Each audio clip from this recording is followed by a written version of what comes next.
On that freezing morning, the first blow pierced straight into Brian Mercer's heart when 2 security guards stood blocking his way, right in front of the revolving glass doors of Mercer First Financial, and said in shaky voices, "We're sorry, Mr. Mercer.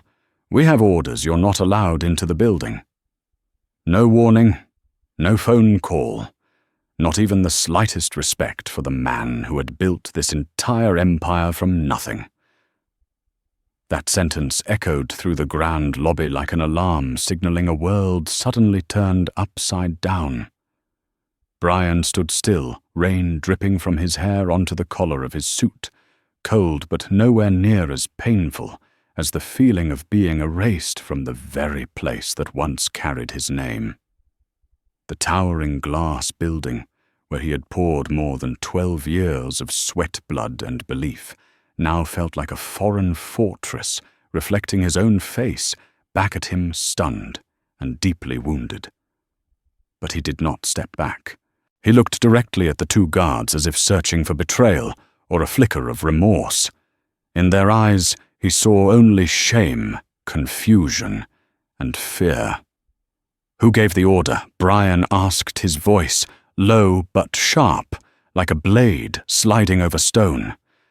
The younger guard lowered his head. "The executive board, they said your access was revoked this morning." The moment stretched endlessly. Employees entering the lobby stopped mid-step. Some avoided his gaze, while others raised their hands to their mouths as realization dawned. A few phones subtly lifted, as if they were witnessing a painful spectacle no one dared interrupt. Brian spotted Lena, his assistant of more than 9 years, standing a few meters away, her hand covering her mouth, eyes red with shock, unable to speak. She looked at him as though she wanted to run to him, but her legs seemed nailed to the floor. In that instant, Brian understood the strike was not aimed solely at his authority. It was designed to humiliate him. But he refused to give them that satisfaction. He drew in a deep breath, slow and heavy, then turned away. No argument, no anger, no explosion the way some might have expected. He walked out, with steps steady and strangely calm, as if he were choosing to leave rather than being pushed out. The automatic doors opened gently behind him, a quiet contrast to the storm twisting inside his chest. The Seattle rain fell not in violent sheets, but in a cold, relentless drizzle that soaked into his collar and into every thread of the grey suit he always wore on days that required clarity. Today was supposed to be just another day, an early meeting reviewing institutional loans, preparing his speech for the upcoming financial conference. But everything had been cut off in just a few minutes. Each step pulled Brian back to the past, to when he was 31, sitting in a small rented room with stained walls, sketching out plans for a different kind of bank, built on transparency, integrity, and opportunities for working people. He had dedicated his entire life to building Mercer First Financial into a new symbol of trust for the city, and yet this morning they had treated him like an unwanted guest being turned away. The sense of betrayal did not hit him like an explosion. It seeped in cold, slow, and sharp, just like the rain clinging to him. As he passed a small coffee shop, 2 baristas standing under the awning looked at him curiously. One whispered, "Isn't that Brian Mercer, the CEO?" The other frowned slightly, heard he just got kicked out of his own company. Brian heard it. Every word, every tone of the rumors already spreading through the city. But he did not turn around, did not defend himself, did not hide. An unusual silence wrapped around him, not the silence of despair, but the silence of a man beginning to calculate. And then it happened. In the middle of the rain-soaked street, amid traffic and strangers, between humiliation and silence, something inside Brian clicked, A sharp, unmistakable jolt like metal touching electricity. He stopped, lifted his head. Rain slid down his face, but his eyes were dry and sharper than ever.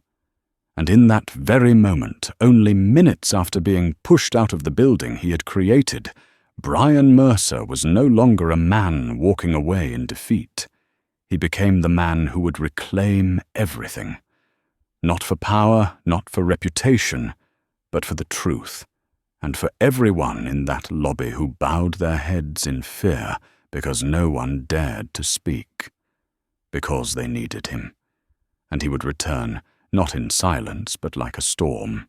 The 40th floor of Sterling Tower lay under a dim wash of amber light that night, and although the thick glass windows blocked the sound of the Seattle coast, winds nothing could mask the heavy scent of tension filling the long conference room. The polished walnut table reflected the faces of those seated around it, some older and lined with calculation, others younger, but already drowning in ambition. And at the head of the table where Brian Mercer should have been, sat Ronald Pierce, 48 years old, suit perfectly pressed silver tie, glinting coldly the face of a man who had waited half a lifetime for this moment. The meeting began with a sentence soft as breath, but explosive as a bomb. "We don't need Brian anymore." The shock rippled through the room, subtle but unmistakable, yet no one protested immediately. They waited to see the rest of the performance. Ronald rose slowly, placing both hands on the table, his gaze slicing through each person like a blade. "He is the founder, sis," he said, his voice smooth to the point of irritation, "but founders are not always meant to lead forever. He is too gentle, too idealistic, too focused on mentoring young employees instead of driving growth." Meanwhile, he turned his laptop toward the room, revealing a revenue chart that had plateaued over the last 2 quarters. The market does not wait for anyone. A younger member, Mark Henson, 33, recently promoted to Chief Operating Officer, frowned. "I don't think we should rush this." Brian Ronald cut him off instantly. "How long have you worked under him? 2 years. I have watched him for 10. I know when someone has lost their direction." Silence fell over the room again, broken only by the hum of the air conditioning. In the corner, Janelle Carter, 52, who had stood by Brian since the beginning, folded her arms, her eyes darkening. "This isn't about direction," she said slowly. "This is a coup." Ronald gave a thin smile. "Call it whatever you want. We are saving the company from decline. And Brian is no longer the only one who can lead Mercer First Financial." Then he tapped a button on his iPad. A document appeared on the large screen, Emergency Clause, 14.7, the authority to temporarily remove an executive in cases of questionable focus negligence or potential risk to shareholder interests. Janelle jerked upright. "Where did you get that?" Ronald replied, immediately pride leaking into every syllable. Brian wrote it in 2015. The newer board members exchanged glances, stunned and relieved. They had just found the legal umbrella to justify their decision. But for Janelle, it was the moment her heart clenched. She remembered clearly why Brian had written that clause to protect the company from predatory investors, not to weaponize it against himself. "We have no evidence of negligence," Janelle argued more firmly. "He steered this company through 3 crises. He has never failed." Ronald shot her a cold look. "We don't need evidence. Only the board's judgment." A cruel smile tugged at his mouth. "And I am confident in mine." The air thickened like smoke. Mark glanced around, hoping someone would support him, but only Janelle held her gaze steady. The others, Helen Brent and 4 newer members, all avoided her eyes, as if afraid to be pulled into the crossfire. Ronald pressed on. Brian is no longer suitable. He lets emotions guide him, too compassionate in an industry that demands cold precision. That is a fatal weakness. Janelle clenched her jaw. That is why people respect him. Not investors, Ronald countered. With a few taps, he displayed a series of concerned emails from major funds, messages Ronald himself had encouraged them to send. All timed, perfectly phrased, perfectly aimed perfectly to trap Brian. At that moment, the remaining board members began to waver. They did not want risk. They did not want to lose their positions. They did not want to be the ones to oppose the momentum Ronald was manufacturing. And Ronald knew it. He leaned back, fingers intertwined. "Let us vote." Janelle shot to her feet. "This is the biggest mistake of your lives. Talking won't change anything," Ronald said. "Vote." A sequence of clicks echoed through the room. Green. Green. Green. Yellow. Green. Yellow. Green. When the 8th vote turned green, Janelle could not sit a second longer. She threw her pen on the table, rose, and stared directly at Ronald. "You are destroying the very man who brought you in." Ronald planted his hands on the table, tilting his head with smug challenge. "I am saving a company from collapse." No, Janelle replied, "You are saving your ego." She gathered her files and walked toward the door. Before leaving, she turned back to the room, at all the faces lowered in fear, unable to meet her eyes. "You will regret this." The door closed behind her. A sharp click rang out like a sentence being passed. Ronald adjusted his tie and signaled for his assistant to record the minutes. "Send the email. Effective 8 o'clock tomorrow morning." Just one quiet sentence, yet it triggered an avalanche that would reshape the fate of Mercer First Financial. The remaining members left the room carrying mixed emotions: excitement, relief, fear, guilt, but none brave enough to question whether they had acted with integrity or cowardice. Ronald remained alone in the empty room, eyes fixed on the CEO's chair, still warm from Brian. He ran his fingertips across the wood as if claiming it. A thin smile crept across his face. My time has come. That was what he believed. But he did not know one thing: the man he had just toppled was someone who rarely reacted with anger. Brian reacted with strategy, and at the very moment Ronald claimed victory, the seed of his downfall was planted, silent cold, and waiting for the perfect moment to erupt. When Brian Mercer returned to his penthouse that night, Seattle had already sunk into a dense blanket of darkness, the streetlights smearing like ink beneath the thin drizzle. He hung his coat on a chair and walked into the kitchen to pour himself a glass of water, a subconscious ritual after every long day. But the moment he set the glass on the marble counter, his phone vibrated. An email notification from Mercer First Financial. The subject line was short, cold, stripped bare, operational leadership update. Brian didn't open it right away. He had sensed something off ever since leaving the meeting with the students, a feeling like a storm lurking behind him, waiting for the exact moment to collapse onto his shoulders. He tapped the email. 3 lines, but each one hit like a punch to the chest. The board had voted to suspend all of his executive authority. His system access would be revoked at 8 o'clock the next morning. All operational decisions would be transferred to the interim chief executive officer, Ronald Pierce. For several seconds, Brian simply stood there, phone still in hand, his body as motionless as stone. No anger, no panic, not even a surge of breath, just emptiness. A hollow so deep it frightened him. It felt like walking across a glass bridge and suddenly seeing a crack stretch beneath his feet. No immediate pain, but enough to stop the heart for half a beat.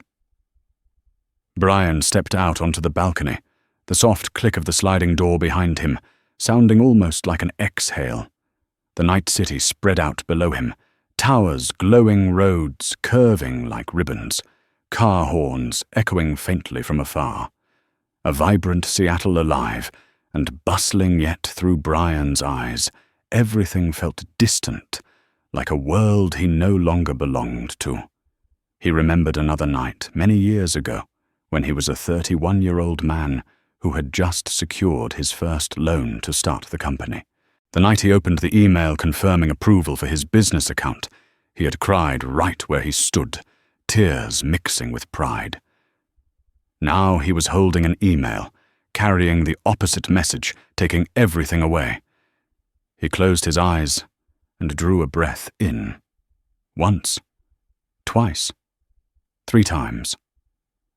Slowly the silence inside him shifted. It was no longer the silence of paralysis.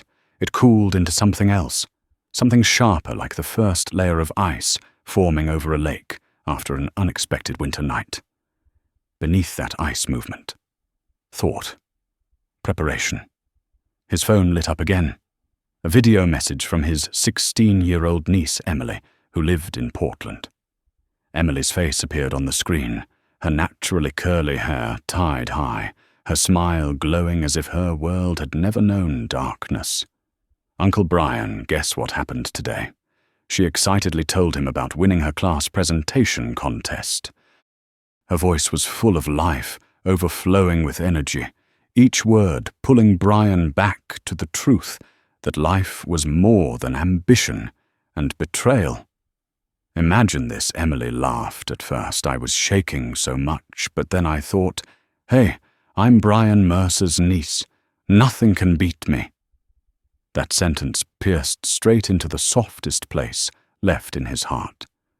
Brian let out a small laugh, brief but strong enough to pull him away from the edge of despair. After they ended the call, he set the phone on the table, leaned back on the sofa, and stared at the ceiling. His mind ran fast, like hundreds of gears newly oiled. He recalled every strange detail from the past months, delayed reports, private meetings between 3 new board members, vague emails from Ronald sent and then retracted. Piece by piece it formed a clear picture. This was not a sudden act.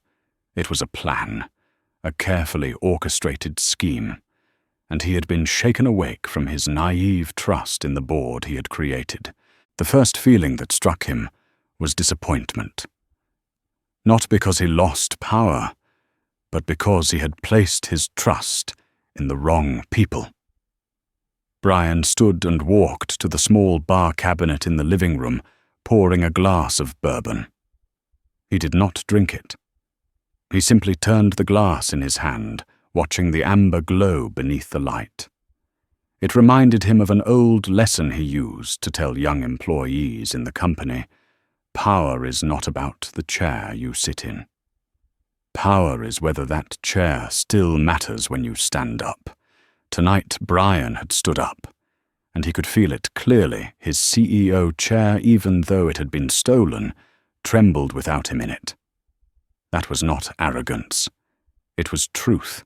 His phone vibrated again. An email from a group of former employees sent to his personal inbox. Rumor says you were suspended. None of us believe it's true. Are you okay? No matter what happens, we stand with you. If they think they can take you down, they picked the wrong guy. Brian read each line, feeling the loyalty and belief of those who had walked with him for years. And in that moment, he made a decision. He would not let this end with a cold email. He opened his laptop and searched for the original charter he had written in the earliest days of Mercer First Financial. When he reached Article 14, he stopped. The Emergency Restoration Protocol, a mechanism designed to protect the company from sudden internal manipulation or destabilizing incidents, a mechanism that only activated with signatures from 3 founding members or the first 3 board members. a clause he had written to shield the company from schemers, and tonight that very clause would become the key to his return. Brian closed the laptop, set the bourbon on the table, and looked toward the window where rain streaked down the glass. "You think you erased me in one day?" he whispered. His voice was low, steady, holding a dangerous promise. "Tomorrow you will learn exactly who writes the rules here." In the quiet apartment, bathed in warm lamplight and the soft patter of rain, a battle was beginning to take shape. Not a battle of shouting, but of strategy, intellect, and endurance. And Brian knew he was ready, because the people who challenged him had no idea who they had just declared war on. Madison Avenue felt longer than usual that morning, each step of Brian Mercer landing heavy beneath the rain and the sharp wind slapping against his face. He did not seek shelter. He did not raise an umbrella. He simply walked, as if the rain itself were washing away the humiliation that still clung to his shoulders from earlier that morning. There was no revolving glass tower opening its doors to greet him like it once had. No warm smiles from receptionists, no respectful nods from security. Only the reflection of his own face on the windows, he passed a face darkened by betrayal. A young couple taking cover near a bus stop glanced at him and whispered, "Is that the CEO of Mercer First?" Why Does He Look then fell silent. Brian heard them, but he did not turn around. 12 years at the helm of a financial empire had trained him not to let emotions dictate his actions. But this morning, his heart refused to follow reason. It tightened as if someone were crushing it in their fist. He turned down the slope, leading to the old Mercer First financial building, the first office he had ever owned. A small red brick building, dwarfed by the taller structures around it. Yet to Brian, it was the place that had witnessed every ounce of his early struggle. When he stepped into the lobby, the old buzzer sounded the only noise in the world at that moment that reminded him he still existed. The elderly receptionist, Maribel Johnson, looked up, her eyes lighting up in the most literal way. "Oh my goodness, Brian, are you all right?" Her voice trembled like she was speaking to a son who had just lost a battle. Brian smiled, though it was the fragile kind, like peeling paint on old wood. "I'm fine, Mari. Or I will be." Maribel did not ask more. She reached into a drawer and handed him an old access badge that had long been reactivated. "Go on up 6th floor. She's waiting for you." Brian knew exactly who she meant. Carmen Wheeler, his legal advisor, the steadiest pillar in every major decision the company had ever made. The elevator doors closed and pulled him into a quiet space where he could hear his own heartbeat. The 6th floor opened with a tired chime. The hallway still held the scent of pine wood and printer paper, the smell of those early days when he and the founding team ate instant noodles just to launch their first product on time. He walked into the legal office. Carmen was already standing there in her black suit, her heels tapping lightly on the floor with tension. She looked at him for half a second, before pointing straight at the laptop. "We don't have much time, Brian. Not a single, 'Are you okay?' Not one word of comfort." There was no need. They both knew this was not a moment for softness. Brian sat down. Carmen turned the screen toward him. And there it was. Article 14.7, the emergency restoration protocol he had written 8 years ago.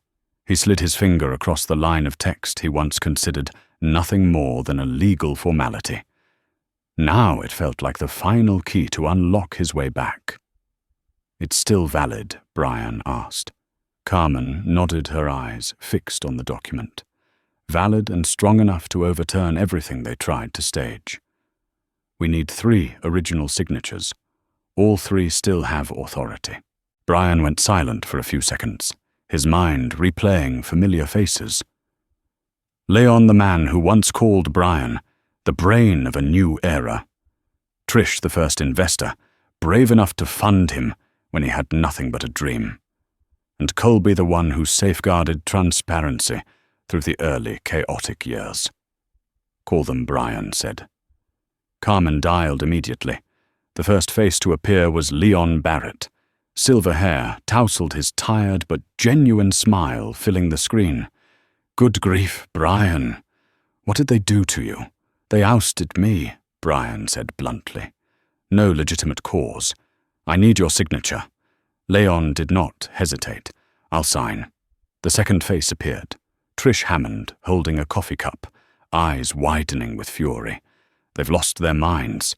Send the document. Finally came Colby Reeves, wearing the same old hoodie issued to staff in 2014. He exhaled. I heard. I'll sign too. But Brian, once you're back, what's the plan?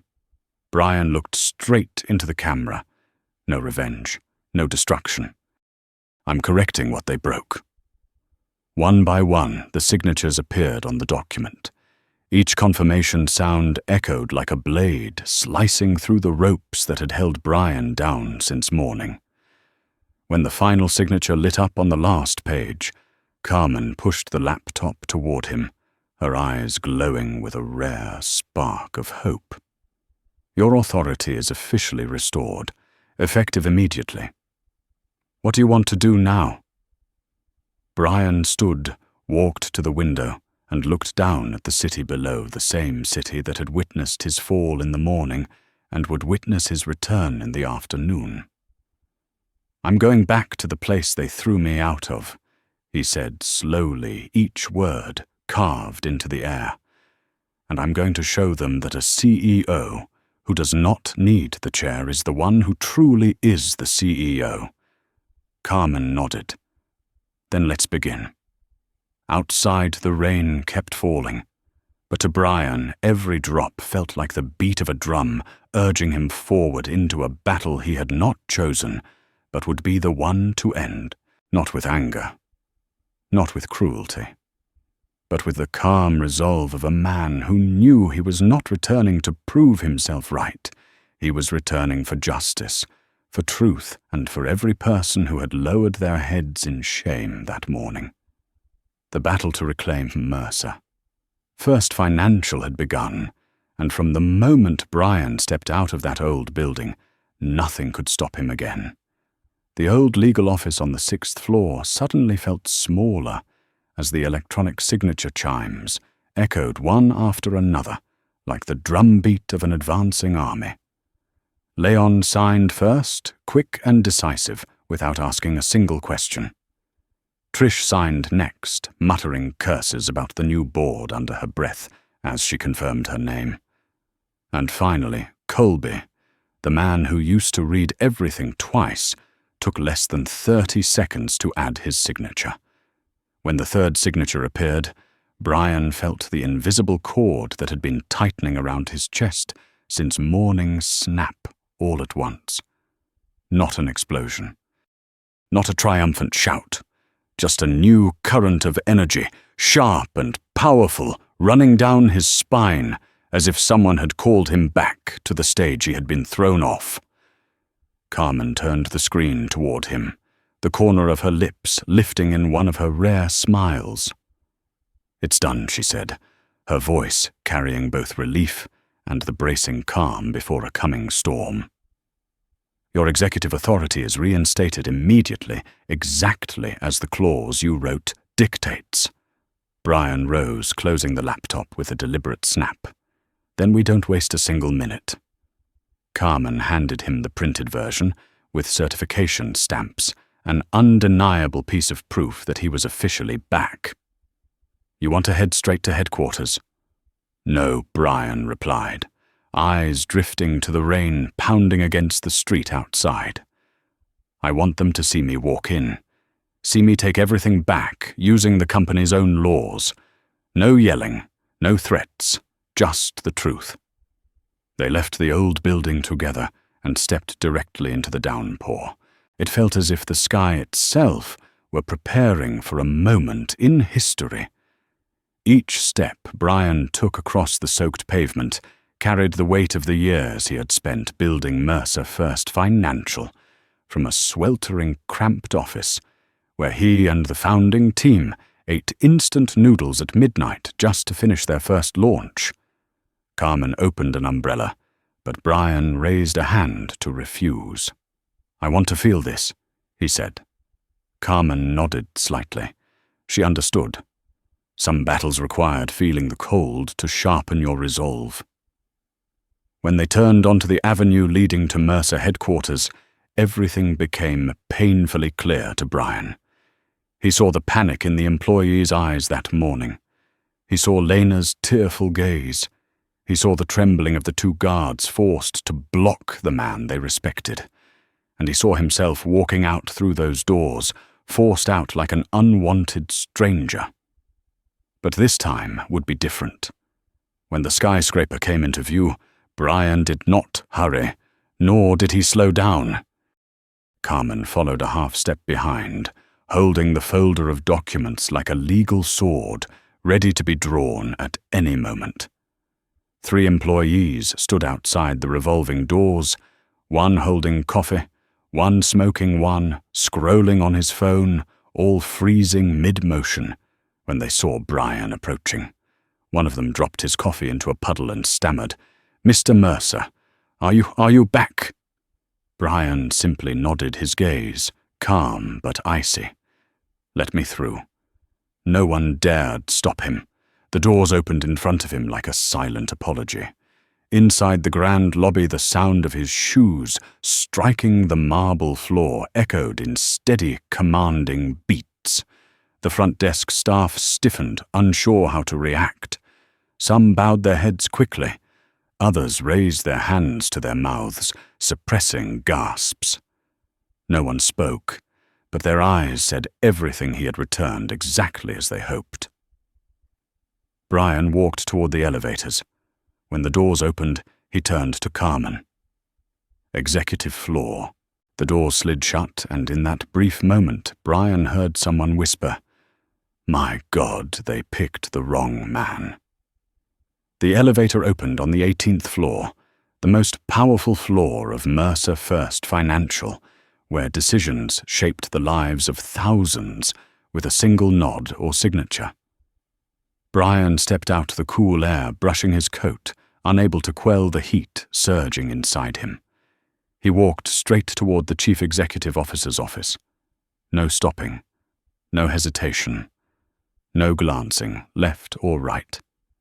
When the glass door swung open, Brian saw exactly what he expected, yet still felt a chill run through him.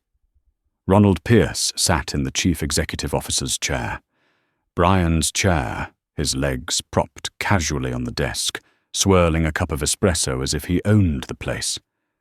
It was like seeing a stranger sitting comfortably in your living room on a chair you had spent 12 years in. Ronald looked up, his mouth curling into a smirk thick with triumph. "Well, you're earlier than I thought, Brian." Carmen stepped forward and dropped the document folder onto the desk with a sharp, solid thud. "Ronald," she said, "you no longer have executive authority." Ronald laughed. "Carmen, be serious. The board already voted. Brian is no lon wrong." Brian cut him off, his voice low, like distant thunder, enough to freeze the entire office. Then he slid the document toward Ronald. "Read." Ronald glanced down. His eyes flickered when he saw the title, "Emergency Restoration Protocol Activated, with verification by 3 founding members." He flipped to the next page and saw the 3 signatures he feared most: Leon Barrett, Trish Hammond, Colby Reeves. The smile fell off Ronald's face, like a light bulb being yanked from its socket. This is impossible. That clause, I thought it died. Nothing written dies," Brian replied, when it was created to protect the company from traitors. The room dropped into a chilling silence. Carmen crossed her arms. Ronald collapsed back into the chair, his face drained of color. Brian stood tall shoulders, squared his voice, ringing with the weight of a verdict. I am back. Legally. Fully. And this time, none of you will be able to twist anything in the dark again. From that moment on, the real battle began. And anyone standing outside the door that day, watching Brian Mercer walk in with that steady posture and the fire reignited in his eyes, understood one thing: clearly the king had returned to his throne. And he was not just back to reclaim his seat. He was back to cleanse everything that had rotted. As Ronald sat frozen, staring at the signatures restoring Brian's executive authority, Brian turned and strode directly to the internal control console in the office. He accessed the system with a fingerprint scan, and in seconds, the network that they thought had locked him out opened like a gate, recognizing its rightful owner.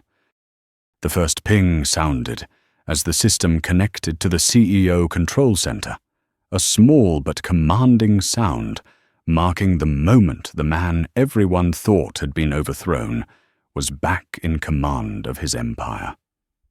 Carmen stood behind him, arms crossed, a satisfied smile on her face. Ronald remained seated, his face paling as if watching a skyscraper he had climbed, only to see it burned beneath him. Brian did not look at him. He did not need to. He opened the internal announcement and typed each word into the subject line, as if engraving it in stone. Urgent notice to all Mercer, first financial employees. He did not embellish, did not soften. He simply wrote what was necessary, sharp and direct under emergency clause. 14.7 duly activated, with the signatures of 3 founding board members, my authority as Chief Executive Officer, Brian Mercer, is fully restored immediately. All executive privileges and approvals revert to their rightful positions. Details will be provided at the upcoming internal meeting. Continue normal operations and await further instructions. He pressed send. 1 second. 2 seconds. Then the entire building seemed to shudder as email notifications pinged simultaneously across hundreds of computers. On each floor, employees lifted their heads from screens, eyes wide, as if awakening from a silent nightmare too frightening to voice. 9th floor credit department, a young employee whispered, "He's really back." 12th floor analytics, someone cried from relief. 2nd floor customer trading lobby. The atmosphere shifted suddenly, like a warm gust blowing through winter. Lena, sitting with her head bowed in the basement, opened the email, hands, trembling tears dripping onto the keyboard. She leapt to her feet and ran straight to the elevator without wiping her eyes. But on the 18th floor, where power resided and injustice had been executed, the air was heavy, like a thundercloud forced back into Ronald's office. The only sounds were his ragged breaths and Brian's steady footsteps. Brian looked directly at Ronald. No challenge, no anger. Just the undeniable truth: you lost. Ronald rose, trying to maintain composure, but his hand shook as if struck by cold. "You think a few signatures can—" "Not a few signatures," Brian interrupted. "The law, I wrote. And this company runs by the law, not by your dirty shortcuts." Carmen set the folder down, her voice echoing like a formal indictment. "Brian is not just the CEO. He laid the company's legal foundation. You cannot use his own charter to remove him. That is not just wrong, it is sheer stupidity." Ronald had nothing to say. Instead, he stared at the CEO chair in front of him, where Brian now stood, as if he had never left. But what terrified Ronald most was not Brian's return. It was Brian's silence. That silence held a power Ronald could not match: the calm of a builder, not a destroyer. Brian did not touch the chair. He did not need to assert authority. Instead, he said, I will meet with the board later. For now, I need to address the employees." He walked out of the executive office posture, straight each step, echoing like drum beats on a battlefield. Ronald slumped in his seat, gasping as if hit by a massive wave. The room noisy moments before fell into an eerie stillness. Brian moved down the 18th floor corridor. Employees looked up, eyes wide, many rising instinctively. A middle-aged man pressed a hand to his chest. Breath caught in emotion. A young woman covered her mouth, unable to believe he had returned so swiftly. No one spoke, but every glance, every subtle movement conveyed that trust had returned to them. Brian stopped in the open workspace, surveying everyone within a few meters, his voice deep, resonant, like a bell. "I know this morning was a shock. I know you were unsettled and afraid. But I am here, not for my title. I am here for you." The words spread like a silent current of electricity, reaching every heart that had lost faith. "Those who conspired against me will be held accountable," he continued. "Not with anger, with discipline, with transparency, and with the law I established for this company." One employee whispered, "We need that." Another nodded faintly, lips quivering. Lena ran up, gasping for breath, and upon seeing Brian she cried, but maintained professionalism, covering her mouth and drawing in deep breaths. You really came back," Brian placed a hand on her shoulder. "Thank you for not turning your back on me." That simple statement, filled with deep respect, made Lena's tears flow even more freely. Brian looked around one final time and concluded, his voice calm yet razor-sharp. "Today is not the day I was pushed out. Today is the day I see clearly who truly belongs at Mercer First Financial." Applause rang out light at first, then growing, echoing through the space like a vow. And Brian, he stood at the eye of the storm, unwavering, unshaken. He was ready for the next step to cleanse, rebuild, and restore. Mercer First Financial to the identity he had originally forged, and it was only just beginning. Brian Mercer entered the boardroom with each step sounding like the drum beat of a battle, his eyes sweeping across every face, Ronald Pierce sitting there. Tie askew, eyes wide, but trying to appear composed. Helen Dorsey and Brent Carrow exchanging hesitant glances, hearts racing unsure what to say. And Janelle Carter standing still, her gaze unwavering, like someone who had walked through storms and feared nothing. Brian placed his hand on the back of the CEO's chair, his eyes lingering on Ronald, long enough for him to feel the weight of power returning to the room.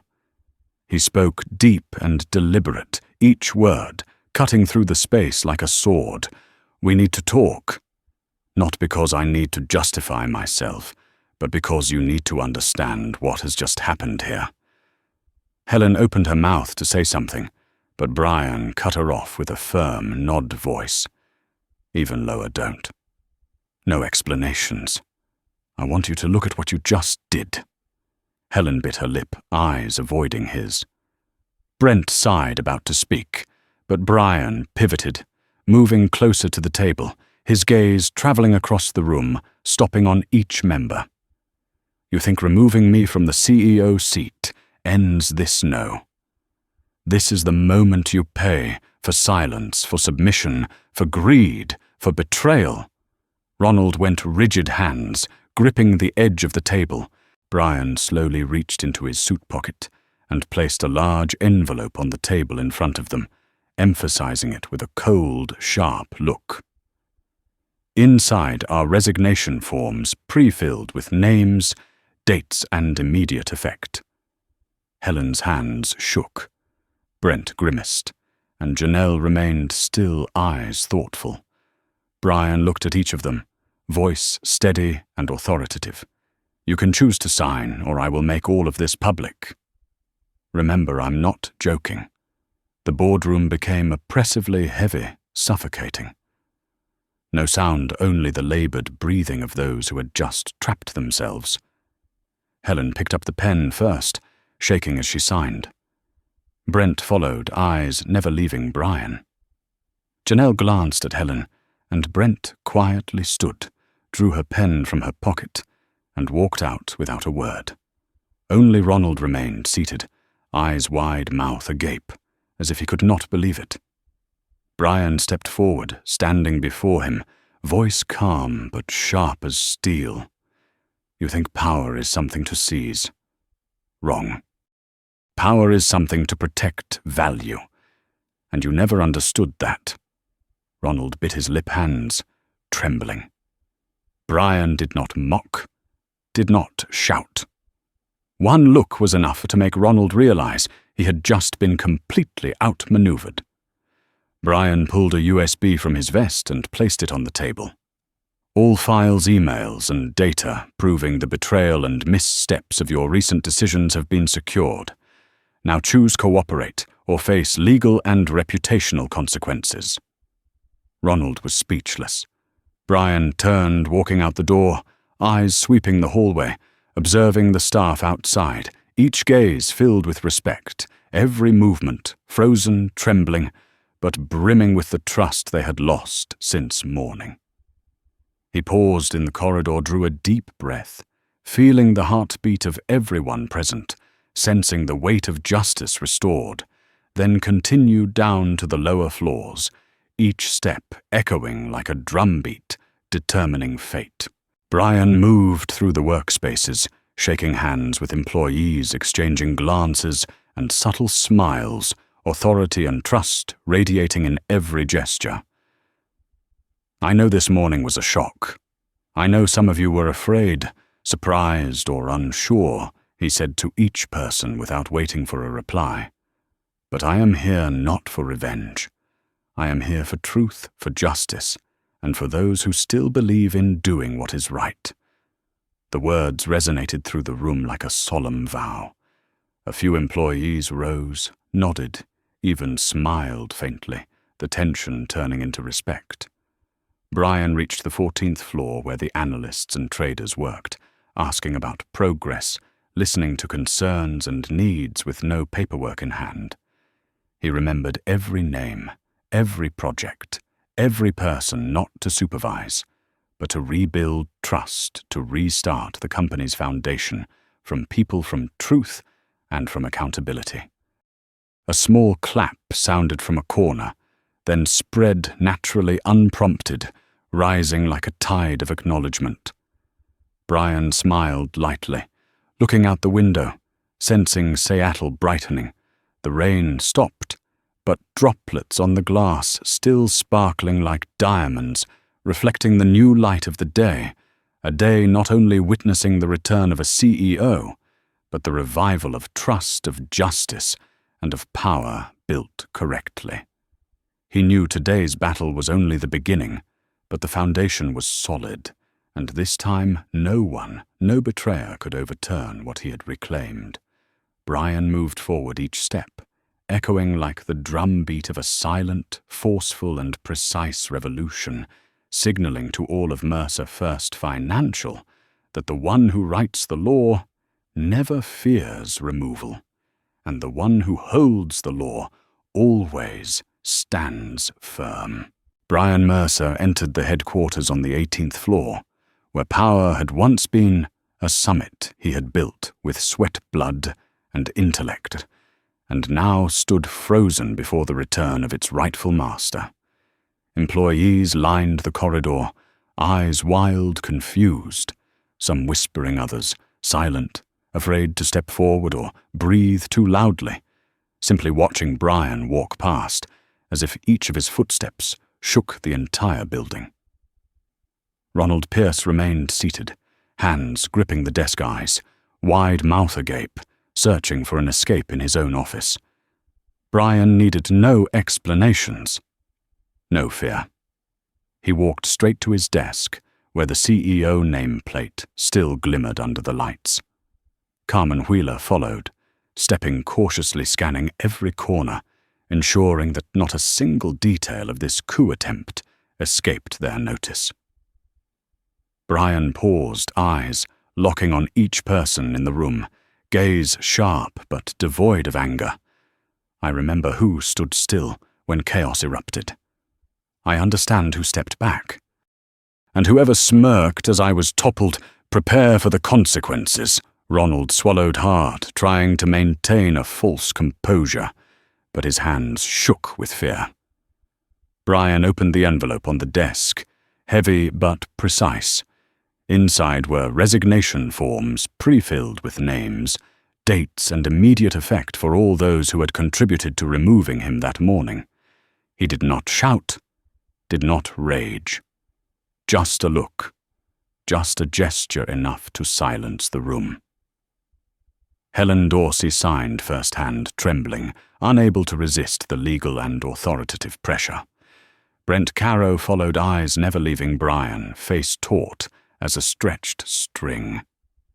Janelle Carter rose quietly, withdrew her pen, and walked out without a word, without pleading, leaving only commanding silence. And Ronald, who had thought he held power, now looked like a man caught in the act of guilt, struggling to swallow each ragged breath.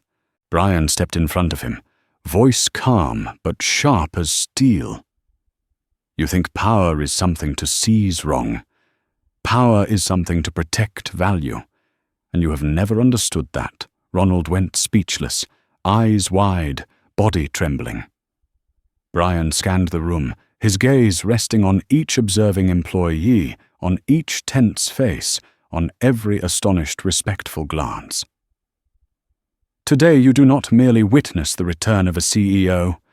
You witness the return of law, the return of justice, and the return of a foundation that cannot be shaken by personal ambition, he said, voice deep certain, each syllable echoing like a hammer of judgment. Employees whispered, smiled nervously. Some raised hands, others exhaled in relief. Brian continued, eyes sweeping the space, pausing at the window to look out at Seattle brightening. The rain had stopped, streets still glistening with water, reflecting the first light of the day, signaling a new beginning. He knew that today's battle was not to punish individuals, but to rebuild the company's structure from trust, from law, from transparency. He turned back, voice low, but resonant, like a bell of warning and fire. From now on, no one can manipulate this company with lies, deception, or silence. Every action will be recorded, every decision held accountable. This is Mercer First Financial, the place where justice and truth are respected, not a playground for the greedy or the cowardly. Ronald sank into his chair. No strength left to resist Helen, and Brent had signed, Janelle had departed. Brian stepped out into the hallway, moving down to the floors where analysts and traders worked quietly. He approached each employee, shook hands, asked about work and projects, listened to concerns without paperwork, without orders, just the presence and care of a true leader. Every word, every glance reminded employees they were not just working for a CEO, but for a man who had protected them from betrayal and injustice. A small clap sounded from one analyst, then spread naturally like water, flowing through every floor, easing tension, dissipating fear and confusion. Brian smiled faintly.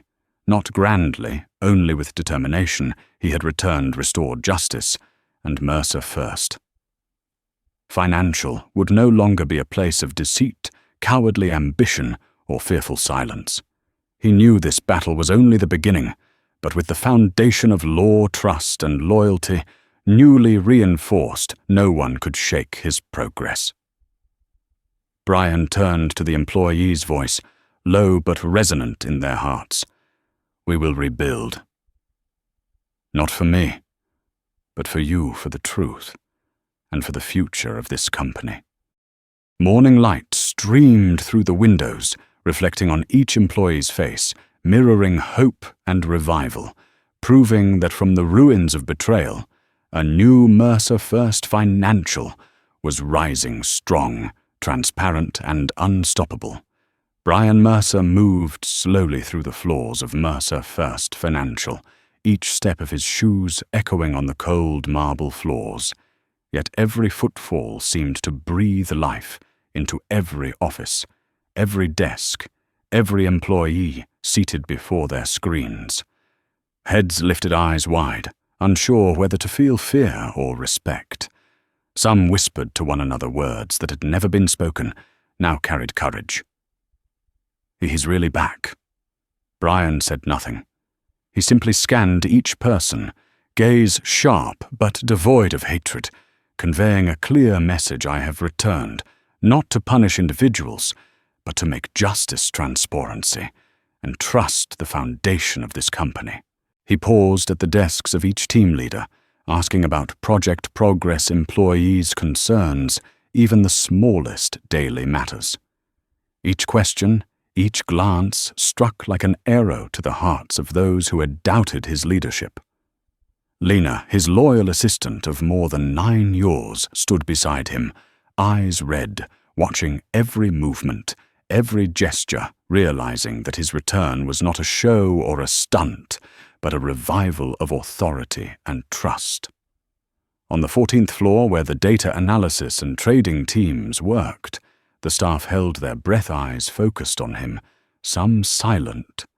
But when Brian stopped and looked into their eyes, they felt safety, fairness, and the power naturally restored. He did not need a microphone. He did not need to shout, yet the room buzzed with quiet murmurs, recognition rippling through, enough to reverberate across the floor. Brian passed by each person, listening, offering a nod, a handshake, a smile imbued with the certainty that they were not abandoned. In that moment, the room or the floor, the entire building seemed to come alive. Each employee, from the youngest to the longest tenured, felt the power of justice restored. Brian paused at the center of the hall, surveying all the staff around him, his voice deep and resonant. "This morning, many of you were afraid. Some were confused. A few were silent when I was overthrown. I saw it all, and I remember. But today we begin again. Not for me, for you, for trust, and for this company. Mercer First Financial will never again be a place for cowardly silence or injustice." A small clap sounded faint at first, then spreading from one desk to a room to dozens of employees, rising hands, striking firmly, echoing through the halls, making the entire building seem to vibrate. Brian stood there, not laughing, not boasting, only a deep gaze and a faint smile. Yet his presence alone made everyone realize that a true leader does not need to shout. He continued forward, moving through other offices, shaking hands with each employee, inquiring about projects, challenges, and difficulties, without papers, without pressure, only presence and sincerity. Every eye following him widened, those once trembling with anxiety, now brimming with confidence, faint smiles breaking through, filled with hope. Brian stopped at a desk where a young employee had just completed a critical report, his gaze resting on a tense face, now shining with pride. "Well done," he said, voice deep but warm. "The work you do is why we exist, and today no one has the right to take that away." Employees remained silent, hearts racing, realizing they were witnessing a historic moment, not a display of imposed power, but the revival of justice, transparency, and loyalty thought lost. Brian continued down to the lower floors where trading, accounting, and customer support teams worked quietly. Each employee he passed received a glance, a smile, or a subtle nod carrying weight. No words were necessary, for Brian's presence and determination sent a message stronger than any official announcement. When he reached the ground floor and stepped into the main lobby, Morning light streamed through the windows, illuminating each face, each nervous but joyful smile, confirming that Mercer First Financial had not only restored its CEO's authority, but also rebuilt its spirit, trust, and core values. Brian stood in the center of the lobby, looking up at the high ceiling, where lights reflected on the floor like sparkling stars, silently acknowledging today marks a new beginning, not just for him, but for everyone who has stood firm through the storm. He had reclaimed his seat, but more importantly, he had reclaimed justice, trust, and true authority. Mercer First, Financial, risen from the ruins of betrayal, now stood stronger, brighter, and more resilient than ever, ready for the challenges ahead that no greedy or cowardly hand could ever shake. Brian Mercer sat back in his CEO chair, hand resting on the engraved glass nameplate, looking down at the executive hall slowly coming alive again, realizing that today's battle was not merely about reclaiming power, but about laying a new foundation for all of Mercer First Financial. Emails from employees, investors, and partners flooded his inbox, each carrying surprise, respect, and sometimes fear. Yet Brian didn't let himself get swept away. He opened a short email from Janelle Carter. "I am stepping aside, not because I lost faith, but because I knew they would not stop. You proved me wrong. Respectfully." He closed his eyes, took a deep breath, and absorbed every sound around the office. The clicking of keyboards, ringing phones, footsteps of employees moving each a heartbeat in a body being reborn. Brian reopened his computer, reviewing all data, restoring his CEO authority, every document, every legal clause, every electronic signature, feeling the power that law, loyalty, and transparency had delivered. He knew that this return was not a personal victory alone, but a triumph of principle. He did not need to shout or punish with words. His presence, calm and determination, had already made the betrayers recognize their place and the futility of their deceit. Brian walked through the offices, exchanging glances, smiles, and encouragement with every employee, from the youngest recruits to the most seasoned managers. So they understood they were standing on a new foundation where justice, trust, and personal accountability would guide them. He paused by Lena, placing a hand on her shoulder, eyes filled with respect. "You held firm when everyone else stepped back. I remember every action of yours." Lena stayed silent, tears running down her face, trembling smile, eyes now glowing with renewed confidence. Brian continued from floor to floor through each department and workstation, looking into each person's eyes, reminding them that Mercer First Financial was no longer a place for cowardly silence, but a place of integrity, commitment, and the ability to stand firm against any challenge. He entered the large boardroom, where old and new board members sat quietly, many not yet realizing that authority had been legally and securely restored. Brian did not need to speak to prove it. His gaze, the slight nod, and the confidence in each step he took silenced the room completely. He placed a hand on the table, looking directly at Ronald Pierce. "You once thought this was a game of power. True power does not lie in a chair, nor in a title, but in understanding principle and the ability to protect those who deserve protection. Today you have learned that lesson." Ronald remained silent. No defense, only empty eyes, realizing his position no longer held meaning. Brian turned to the full board, voice deep, slow, yet commanding. "From this day forward, we do not work for titles or out of fear. We work for the company, for the employees, and for the principles we established from day one. Those who do not comply will depart. Those who are loyal and diligent will be honored and protected.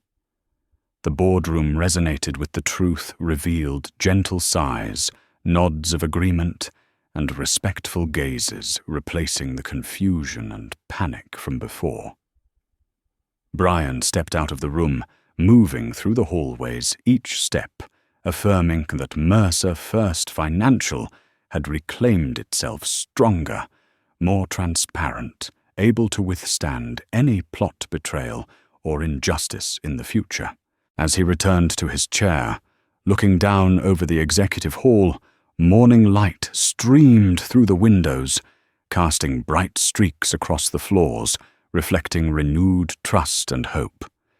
Brian smiled faintly.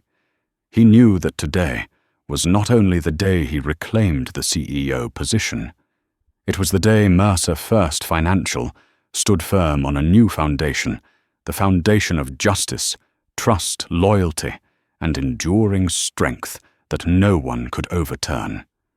And in that moment of silence, Brian understood that from now on, any storm would only make the company stronger, and anyone who had ever thought they could manipulate, push back, or remove him would realize the one who stands firm, who writes the law, and who protects the truth will always prevail regardless of any enemy scheme or harsh moment. From Brian Mercer's story, we see an undeniable truth. True power does not come from a title or a chair, but from the ability to stand firm against deceit, to uphold principles, and to lead with transparency. Systems that seem unshakable can crumble the moment loyalty is tested and integrity is ignored. Brian did not merely reclaim his position as CEO, he restored trust and reinforced the company's foundation with enduring values, proof that leadership is the art of steadfastness, strategy, and humanity. This is a lesson for every individual and organization. When faced with pressure, courage combined with principle can overcome even the most intricate schemes. If this story inspires you, like the video and subscribe so you don't miss similar journeys where justice, intelligence, and resolve speak loudest. And don't forget to leave a comment with the phrase "stand firm" as a reminder that sometimes just one determined person is enough to change an entire system.